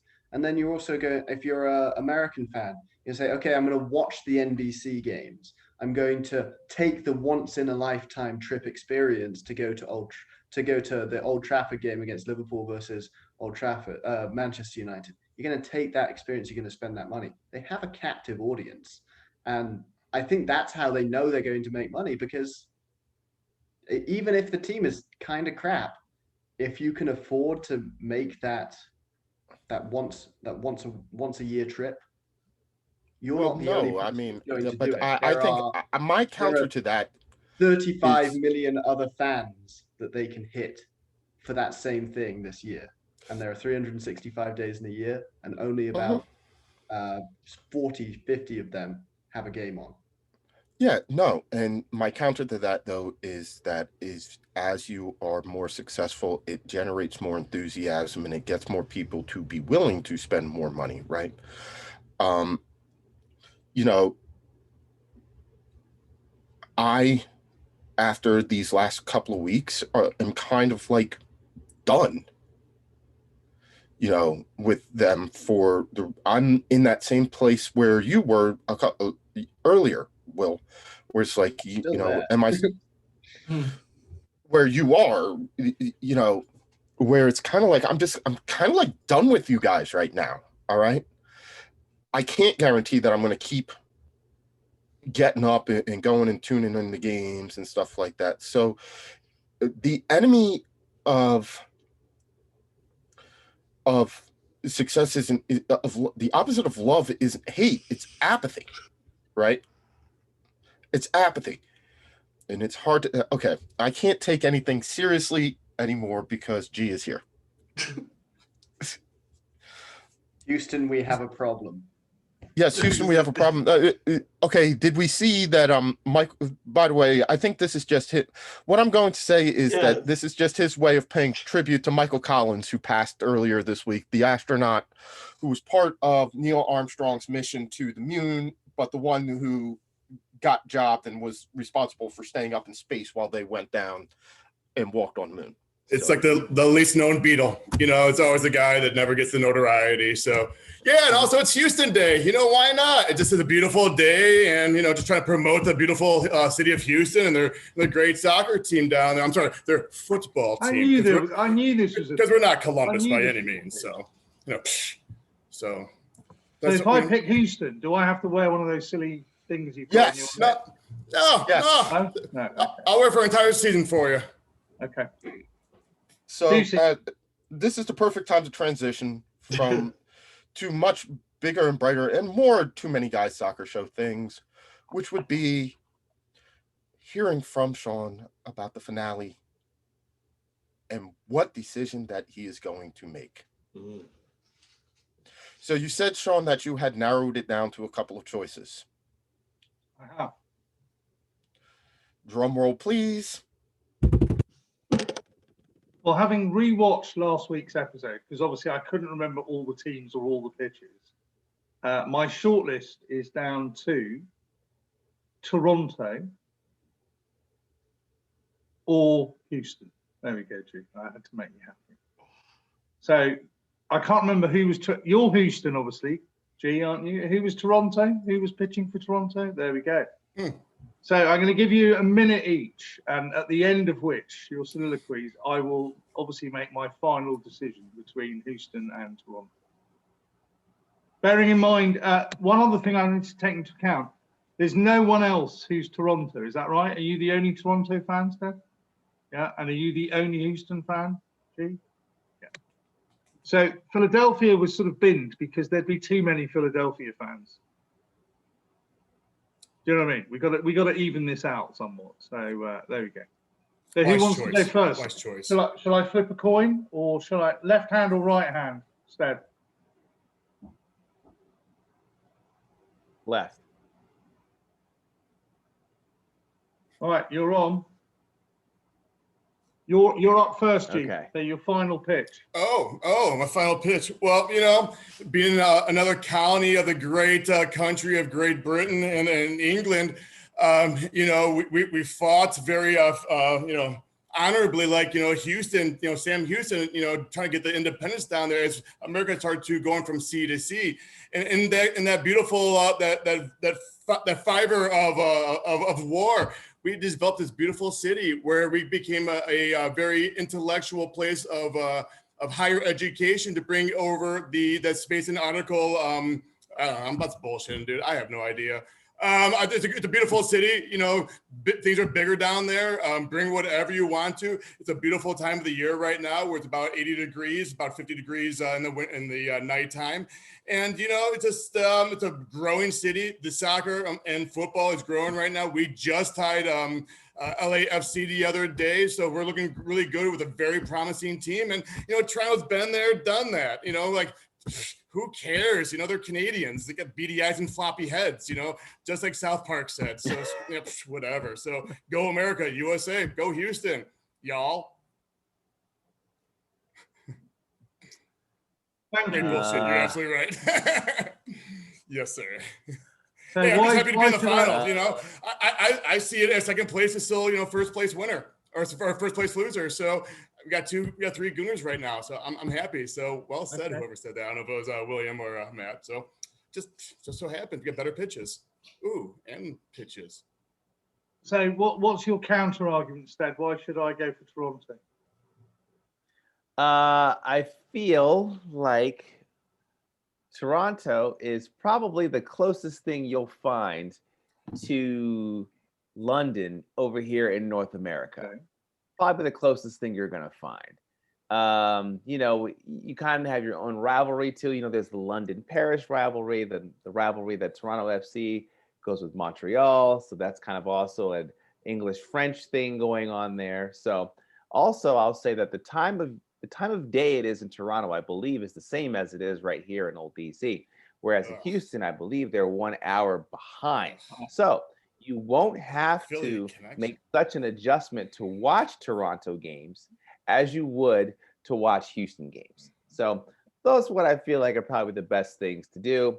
And you know, Toronto's uniforms are a bit better. They got a nice red. They kind of, you know, they carry themselves well. So yeah, I would say that Toronto is just you know, and do you like 99, 98, 97 degree days in May and in October? Or do you Because like that's how hot negative it gets in 50 Houston with wind sometimes. chill in Toronto? You know, Toronto's do you not want to so have that layer bad, upon you know? layer? You want to have, Yeah, you know, but by ice that cold time, feet and wet snow, you know, feet and salt on the bottom of yeah, your but pants? they're not playing It looks soccer crap. anymore when that's It's happening still in cold. Toronto. It was still snowing. It was about 40 degrees the other day, and they were playing. Sir, you want to get some tan? You want to get some nice, you know, color from the sun, some natural vitamin D. You know, what do you get from Toronto?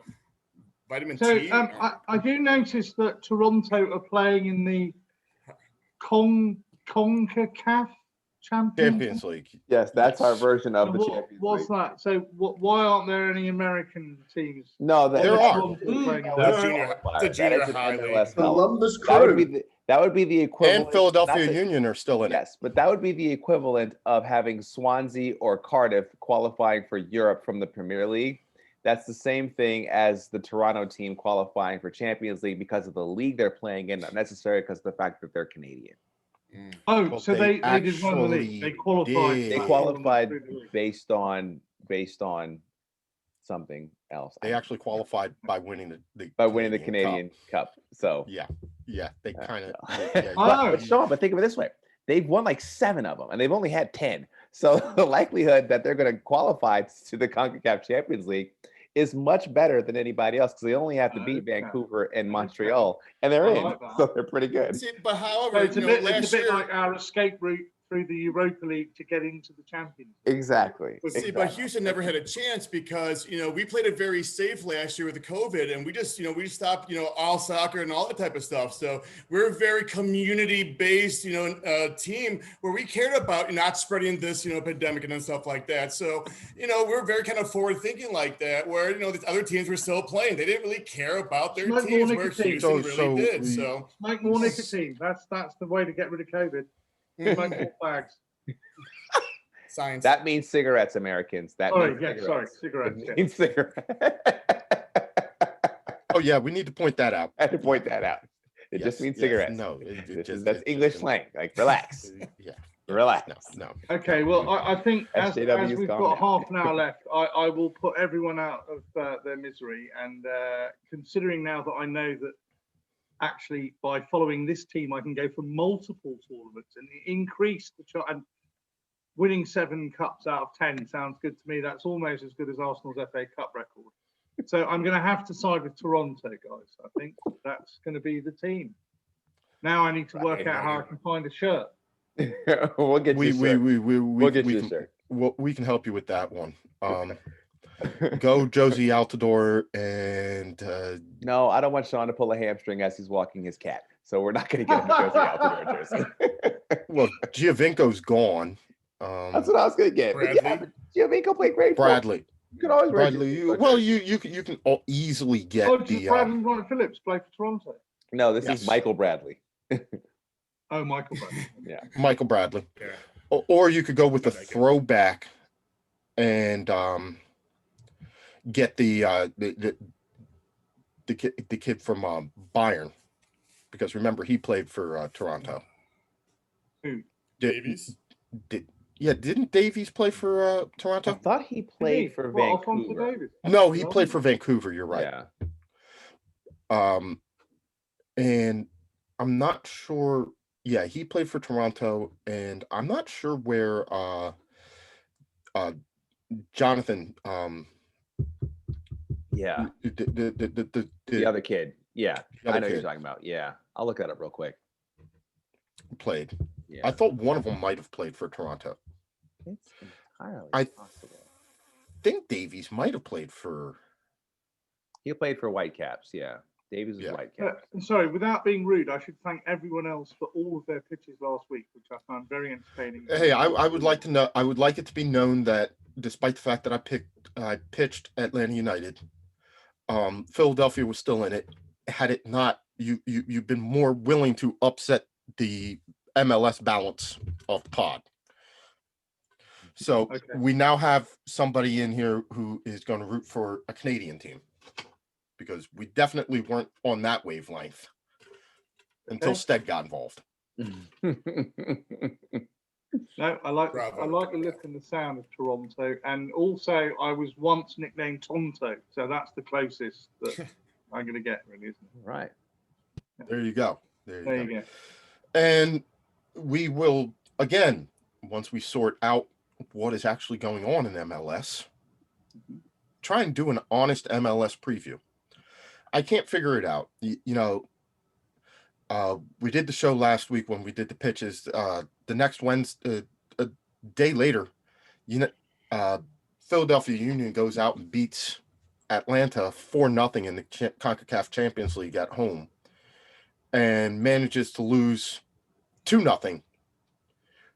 They beat them 4-0 in Atlanta, and then manages to lose again this weekend. So the Union have 1 point and sitting near the cellar. But we all know in MLS things can change, and then can change quickly. So, G, now that you're back, What's going on, gentlemen? How you doing today? How's everything going? yeah. Oh. Will throwing some shade in the chat about the 2 Arsenal fans being the fine. I didn't think about that. I thought you possibly were in the running too. I see the purple shirt, the maroon shirt. We're both, I thought a little bit going that way. So it's kind of surprised you went to Toronto. I'll admit that. Something about those Canadian little creepers up there. But hey, whatever. To each their own. Okay. Look, they did it. They did become one of the benchmark franchises over probably the last 5 or 6 years. The acquisitions of Michael Bradley and Josie Altidore. Now they're going to have to do some rebuilding, because that team's gotten a little bit long in the tooth. But they pack out BMO, or they pack out the stadium. I think it's BMO is the name of the stadium. Which, do you really want to play in a stadium, Sean, that's 1 letter away from being called the BO? Is that what the Toronto stadium is? Yeah, I'm pretty sure it's BMO. Yeah, it's the BMO field. BMO field, yeah. I'm assuming that's a bank up there. But Toronto is the English capital of Canada. So it makes sense. There's a lot more ties there than we gave him credit for. So Sean, we officially welcome you to the MLS community. Thank you. Happy watching. You will soon be as frustrated with this as the rest of us are as you try and navigate figuring out what in the world is actually going on in that league. And you'll see why you really can't blame Matt for giving you those awful picks he gave you last year, because that's basically as best as anybody's going to do. Thank you. Thank you. Every time anybody asks me to do an MLS preview, I'm like, how far in the league are we? Yeah. If they say how 3 many- weeks, we're like, nah, I can't do it yet. Yeah. When can you do your preseason preview on the MLS? About 5 weeks into the season? About July. Mhm. But we talk about it. It really is and that's one of the things that I find very interesting about MLS is because it is basically 2 leagues, right? You have the league up until the transfer window, and then you have the summer league, and it takes on 2 forms. And that's why, you're never really out of it. Picking up 1 point from 3 games, it is certainly not a great start, but it's something that can be overcome. We see teams do it every year. We also see teams that get off the fast starts, and sometimes all it takes in the MLS is one player or even just a player to get hot. Mhm. And all of a sudden your fortunes can change. Mhm. We don't have Byron Robb on, but one thing I did want to talk about tonight is, have you all seen the coaching carousel in Germany? It looks like everybody's taking new jobs. I'm pretty sure if this keeps up the way that it is, Oh yeah. Coach Matt is now going to be the new manager of Schalke. Yep. Me and G are we're gonna bring them back up to top. They got a lot of money in Schalke, so me and G are about to get paid. And they've been relegated, so they should be able to bounce back pretty quickly. Right back up. We're gonna pull a Norwich right back up. We'll be heroes. Love it. And Watford for that matter. We'll have to get that. I saw, Sean, that it doesn't look like it's going to end up in the playoffs for your local club, Exeter. No, although we had a fantastic victory at Bolton at the weekend, and apparently the fighting that went on after the game made the Old Trafford protest look like a walk in the park. Okay, you got to Oh expand. yeah. You got to tell that story. Let's go. There was some proper storming going on in Bolton Town Centre. I didn't quite follow all of it. Yeah, it looks as though we'll miss out, but it's not a bad thing. I'm not sure that the team is quite up to, as it stands, being able to play comfortably in League One. I think we'd go up and straight back down again. Because remember, I think I told you there's a lot of young players coming through, and it's not a bad thing that those guys get maybe another year playing in League Two, basically. They flirted with it. We've got to the playoffs twice in the last 5 years and lost at Wembley. So that'll do the fans. A trip to Wembley, a bit like the experience that you were all talking about, flying over here and going and seeing your team once. If you get to Wembley once a year and you're a League Two team, that's good. So, a bit disappointing. But so when you say they're a young team, what are you looking at? Like 25, 26? No. So 17. Otto School, which has got about secondary school, I think it's about 2,500 kids are at the secondary school. So let's say half of those are boys, 1,200. 3 of them have just left school and got into the Exeter team. So obviously Otto doesn't know them because they were 3 or 4 years above him. But it's nice to see that people can get in the professional leagues straight from, local communities or whatever. Right on. Yeah. So Yes, still hope Exeter City is going to be one of the adopted teams of the pod. Yeah, absolutely. Yeah. Since we need a lower division team, I think we can pick Exeter. Well, Mike, they've got a great nickname, obviously put in place after the then chairman saw Olivia Newton-John and what's his name, Olivia Newton-John in John Travolta In No, Greece. John Travolta, thank you. In Mhm. Greece, because they're called the Grecians. I'm sure that's after having seen the film Greece. They're called the Grecians, and also they play, their stadium is also the same name as another very famous stadium in the northeast of England. Does anyone know the answer? So the Stadium Exeter Light? Stadium's name is the same name as a stadium that a Premiership team plays for. Oh, so St. James. St. James's Park. Right. Well done, Uh, Mike. well, Sean, you have to give us updates on Exeter along with your updates on which you haven't done lately, but we haven't had our update on Brest over in On Belarusian League. Belarusian League. So They yes, started well. They were second after 2 matches, and I think they've now dropped to about 8th, unfortunately. But yeah. I will. No. I'll definitely keep you up to date with the that's right. Brest. That's So right. we have about maybe about 5-10 minutes left before we need to really wrap this thing up. But well, Matt, United didn't get to play this week, but they did play on Thursday. yeah. 3% of goals that they have scored in knockout rounds of European have now been scored against Roma. I think I read that someplace, and I think I have that correctly. What did you Yeah, think I of that mean- performance on it was a tale of two halves. Certainly Yeah, the first I mean, half so was a it lot is. different than the second.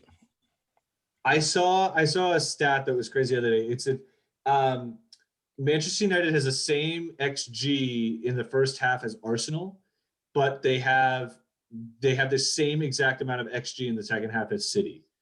Our whole season is a tale of two halves the whole time. Yeah, I mean, Roma. I always feel bad for Roma. Roma has a special place in my heart, just because I grew up watching Totti. But they just love to get shellacked by United, don't they? I mean, man, just absolutely destroyed on European nights at Old Trafford. I'm not gonna Roma. lie. I was a little bit nervous in the first half.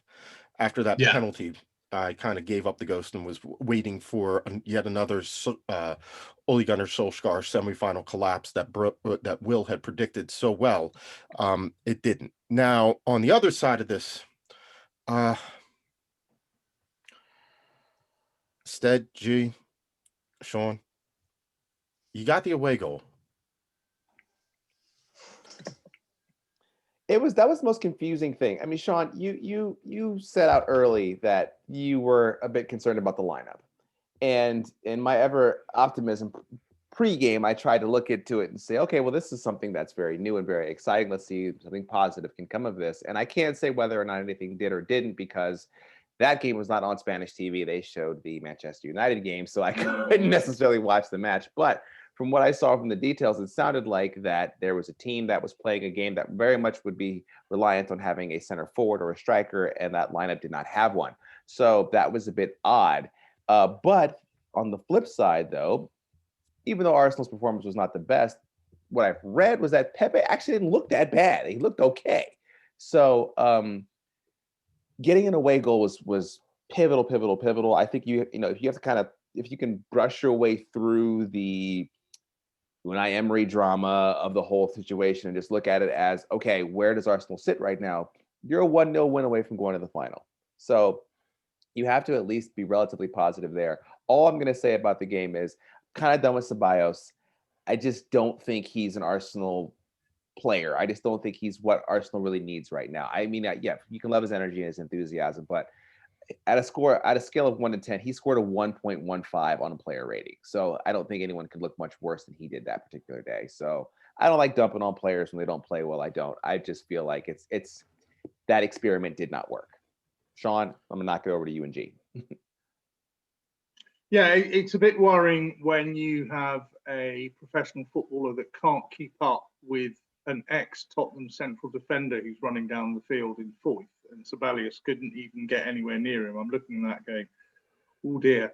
Anyway, yeah, I don't have as necessarily as strong feelings as you do about Ceballos. I think the thing that's kept us alive is that we played against Unai Emery, who we know very well. And if we go back a year and a half when he went on his 22-match unbeaten run as manager of Arsenal, one of the things he invariably did was change the team at half time. He seems to just like tinkering with teams at half time. And that, luckily, he did that, because if he'd stuck with the team that was out against us for those first 45 minutes, we would not still be in this tie. We would be looking at a 3 or 4-0 defeat, probably. So I think we've got a lot for Unai to thank for. And I also think that's our strength in this second leg, is that we're playing against Unai. I know he's got this fantastic record in the Europa League, but of all the managers that are left in the competition, I would rather be 2-1 down at home against Unai Emery's team than any of the others. So I think we might just squeeze through. It's been interesting that Arteta's reverted to mind games, because he told us that Tierney might be fit before the game last week. No Tierney against Villarreal, no Tierney against Newcastle. So is Tierney going to be fit in this return leg? I doubt it. If we play Xhaka again at left back, we're giving Villarreal a big chance to create havoc down that side of the pitch. And the and if we do that, we take Xhaka out of midfield, which weakens the axis that we normally have when he plays with Partey. So I'm not being over despondent, because I think that we can hurt them up front. And one of the things I'd like to see is maybe Martinelli starting. I know that Emil Smith-Rowe and Saka were rested, obviously. Lacazette isn't going to be fit, apparently. But Aubameyang obviously has now had a game and a bit under his belt. So yeah, I look forward, hopefully, to our final against Man U. If we lose on Thursday, it's season over, basically. So I will be able to put my full attention towards Toronto and working out how that season's going to look ahead. There's still plenty of stuff to be watched before you get to MLS. Not for Arsenal fans. It's gonna be a long year suffering for you, man. Not for Sean as an Arsenal fan, but as a general fan of all England sports, man, you got to get through the Bob Willis Trophy before you can even think about watching. Oh, that's true. That's true. And the Euros. I'm an England fan as well. Yes. Yeah. So by the time you get through all of those, then you can worry about Toronto. Okay. Gee, what do you think? Yeah. Mike, who do you want in the final? Arsenal or Villarreal? Probably Arsenal. If from a Manchester United fan perspective, I would want Arsenal. Give us the team that's below us in the league, with the manager who has about as much experience on this stage as ours does, and I would feel more comfortable. Unai Emery's been to the finals, and he has proven that he knows how to win them. Except Arsenal. Yeah. So I'd probably I'm sorry. rather... I'm still very angry about that game. Yeah. I'm done. Go ahead, G. What were you going to say?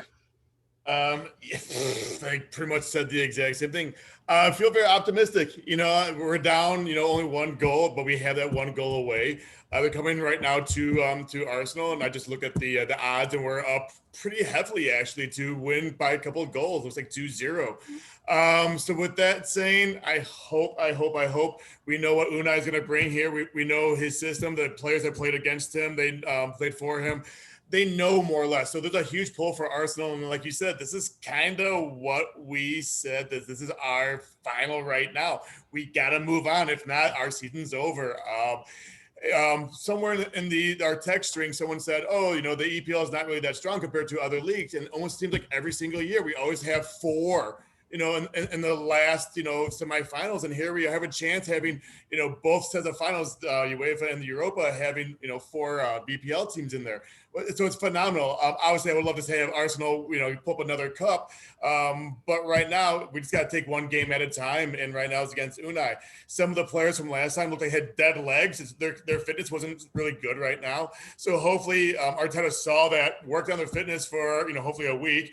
If not, hopefully sees this like kind of mid-game and get them out of there right away. But we need our thoroughbreds right now. We need all legs possible. Because again, if we don't win this, season's over. So it seems like every single game, he's got to think, he's got to outthink, he's got to play chess, he's got to think a little extra. So obviously, optimistic, but it's good to see that Arsenal still has a fight. We've been up and down all season. Arteta, here we are, 15th place, get him out of here. Now here we are, just one goal away just to go to the final for Europa. So it's been one of those kind of seasons, and just kind of sit back and hopefully we have the good positive results.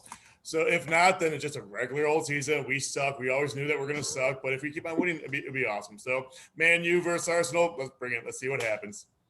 You know what? I am, though, a little bit upset that Roma will be leaving, because that means that that's one less game that I get to see Paolo Fonseca. I had not watched enough Italian football to realize that he has got to be one of the best dressed managers in sports. On the sidelines, he was pulling off this thing that was with the hat and the 5 o'clock shadow. I promise you, in that last game on Thursday, he looked dead like Sly Stallone and Rocky. It was amazing. Italian men are good looking. What can we say? We pull it off well. Oh my gosh. And speaking of it, the last thing that we need to say before I start wrapping it up, we did have our first league change hands for the first time. Juventus's reign as Serie A champions over.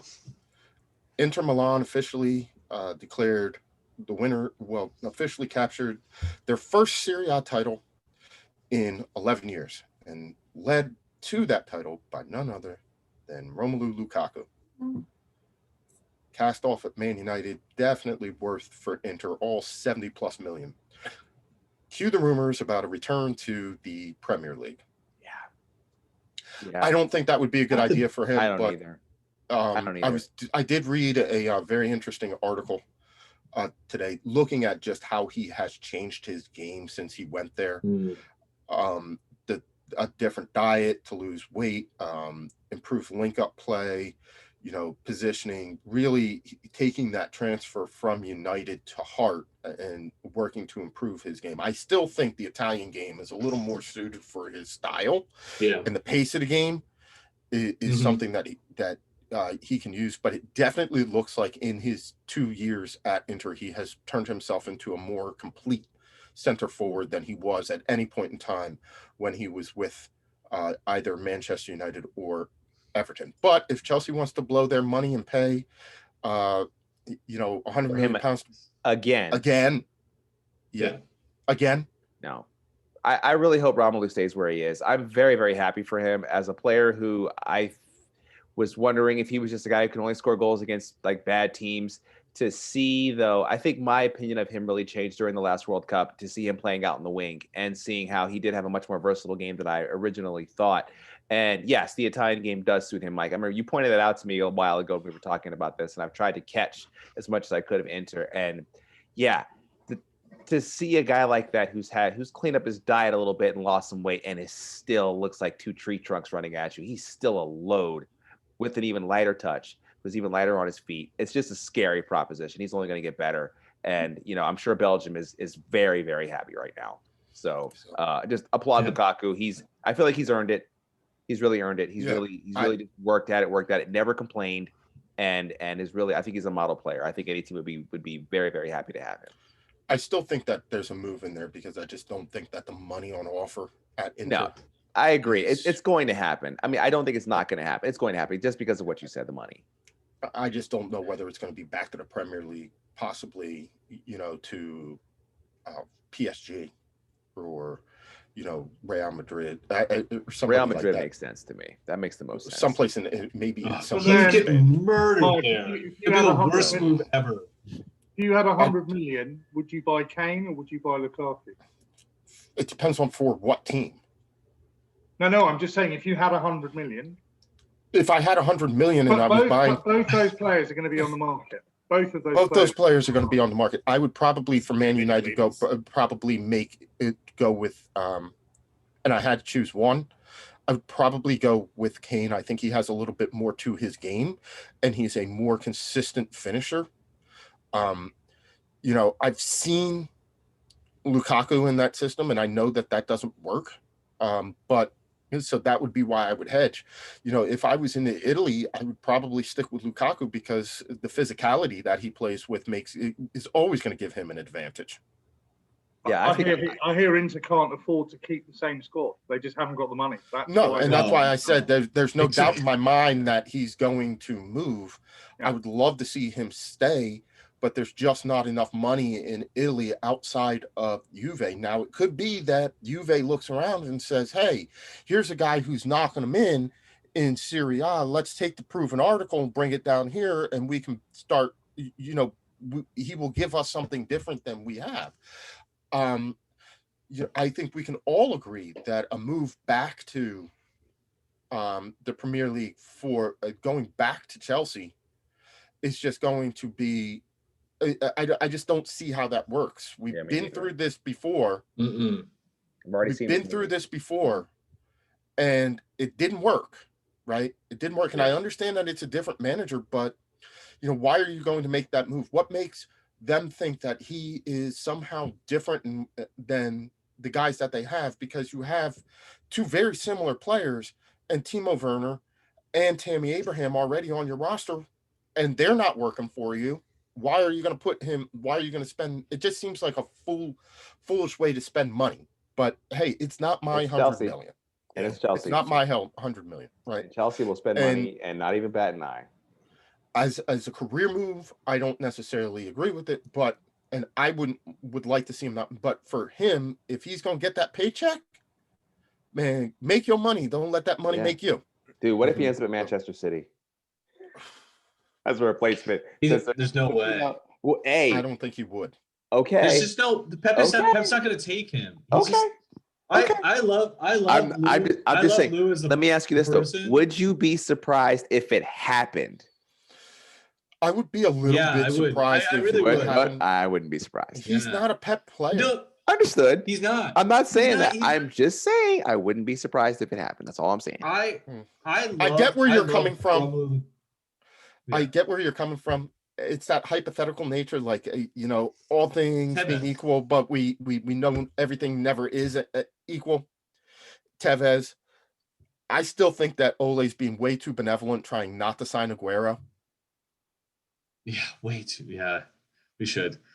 Yeah, yeah. So one quick thing though, I want to say that I want to thank Conte for taking half of the United's deadwood and turning them into champions. That's pretty unbelievable. He's got Lukaku, he has Alexis Sanchez, he has Ashley Young and Matteo Darmian all on that team, and all. Darmian's just one, Ericsson. He's got Ericsson as well. Yeah. But that's for Spurs. We don't care about them. But yeah, I'm thank you. Yeah, thank you so much. But man, you ruined Sanchez's career though. You guys just bought him just for Man City wouldn't take him, and you guys gave him a lot of money to sit on your bench. So well played. That's Jose. That's Jose. And apparently he's still not playing not playing at Inter. Yeah, he's on the bench a lot. Yeah. Hurt, same thing. So, well, gentlemen, it has been a good time. I gotta say, I learned a lot. I did not know as much. I now feel I have a lot better understanding of Brazilian football than I did. And that was a very interesting conversation. We'll get Peter back a little bit later on. I'm trying to get in touch with my friend Kurt to come on and talk a little bit about the Belgian league and that merger that we all want to talk about. And Belgian beer. And Belgian beer, yes. Hopefully we can pull that off for next week. But I want to thank Peter and G, Matt, British Will for coming on and joining us. Thank you as always, Sean and producer Stead. Yeah, it's been fun. I'm Mike. This has been the Too Many Guys Soccer Show. We did all right this week, and we'll try and do better next week. Come on, Toronto.